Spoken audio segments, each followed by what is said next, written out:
Tammy here. I want to do a quick little educational thing on GMO, 3 reasons or 3 things that you might not know about GMO and why you might want to avoid them, or it's really hard to avoid them because they're in so many things, but what you might do to help yourself if you're being exposed and some of the consequences of it, what you can do about that. So let's talk about what GMO is. It stands for Genetically Modified Organism. Just looking for another little color here. So genetically modified organism. And what does genetically modified mean? Well, basically it means the genetics of one thing is put into the genetics of another. And that's not exactly a bad thing, right? God actually genetically modifies things. There's cross-pollination, so, you could even think of procreation of children as 2 different DNAs coming together. So that's not a bad thing.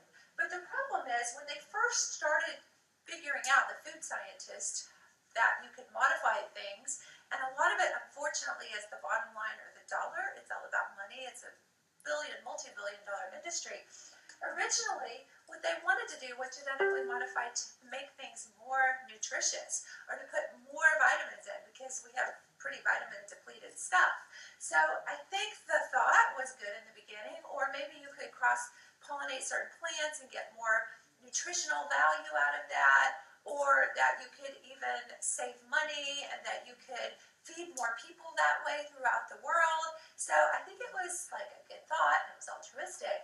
But the problem is they decided that they were going to do some sneaky things. So one of them was to create herbicide tolerance. So one of the things that you might not be aware of is that genetically modified in itself may not be bad, but when you make it tolerant to, because it doesn't, if you have like the pesticides which kill things, that you spray to keep the bugs from eating the plants.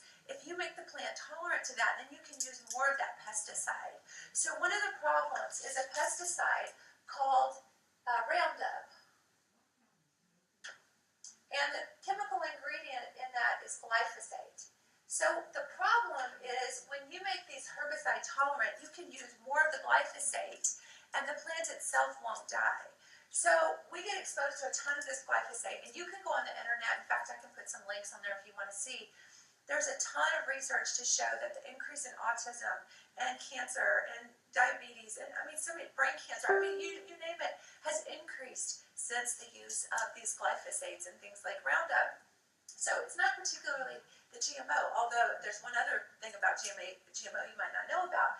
But the herbicide tolerance is one of the problems because now we're getting more pesticide. So one of the things in our solution section over here is to go as organic as possible so that you're not exposed to pesticides. So that can be a really good fix. So we're going to do, this is problem, this is solution side, okay? So all these chemicals and stuff can be really, really hard on the system. The other thing that they have done is that they have made the plants, and what are the plants that are genetically modified? Well, the biggest one is corn. Corn is huge. Soy is another one. Cotton, which we don't eat cotton, so that's not a big deal. We wear a lot of cotton, but so corn and soy are the biggest ones that we have to watch out for. So now the plants can make their own herbicide, and this is called, I had to look that up, Bt toxin.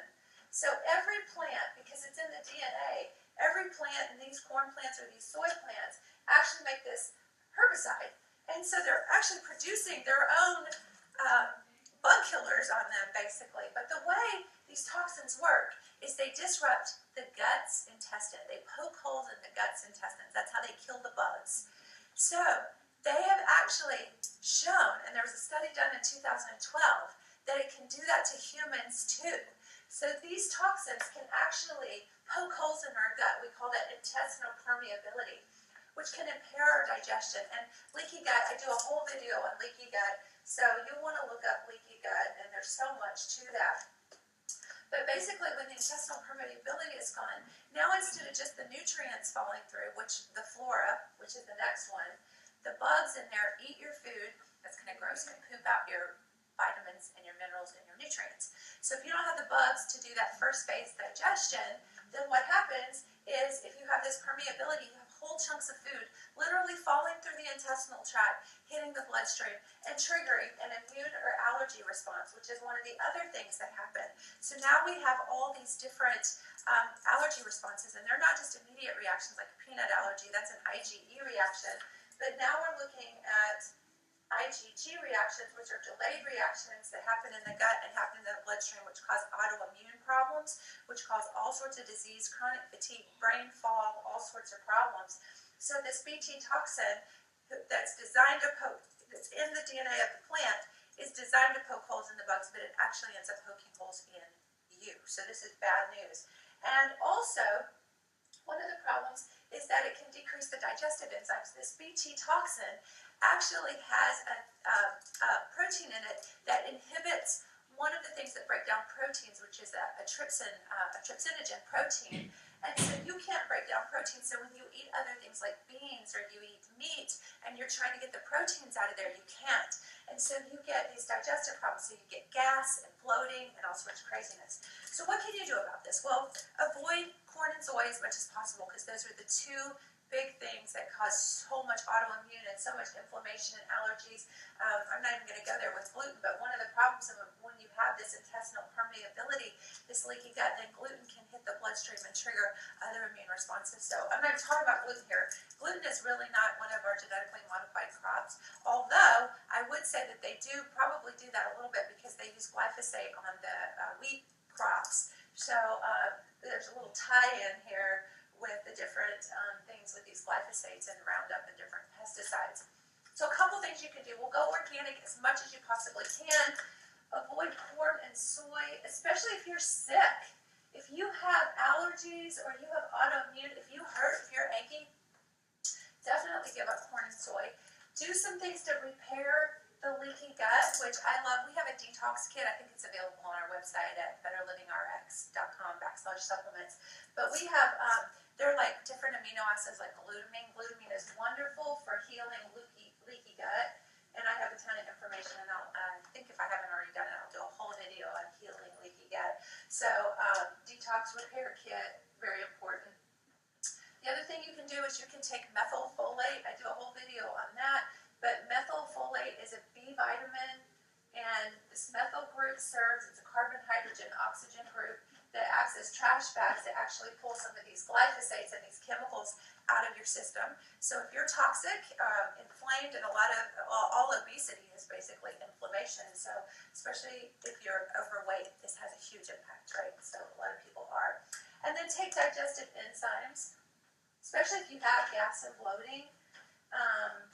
If you have any kind of stomach issues, colon issues, if you've had colon cancer, oh my gosh, family history of colon cancer, very important. And these digestive enzymes come in basically 3 different forms. One is amylase, which breaks down sugars, proteinase, amylase, proteinase, and lipase. And there's a couple different brands of these digestive enzymes you can take. I think we've got them on our website. You have to scroll down on the supplement section, but through metagenics.com, I absolutely love them. I don't have any stock in their company. I just absolutely love them. So go there and you can order those if you want. So these can help undo some of these effects. So if you're sick, tired, overweight, brain fog, not feeling 100%, I guarantee you there's probably something about what you're eating. So again, genetically modified, not particularly bad. God does genetically modified stuff, organisms all the time. But the problem is this herbicide tolerance, and that the plants make this herbicide or this toxin now. So that's not cool, and you don't want that in your system. So if you can avoid it at all, great. And if you can't, then here's some things that you can do to override that, because we got to still live our lives, right? And get out there and like show up and eat birthday cake and stuff sometimes. So anyway, I hope this is helpful. Please comment. Please share this video if you've stayed here till the end.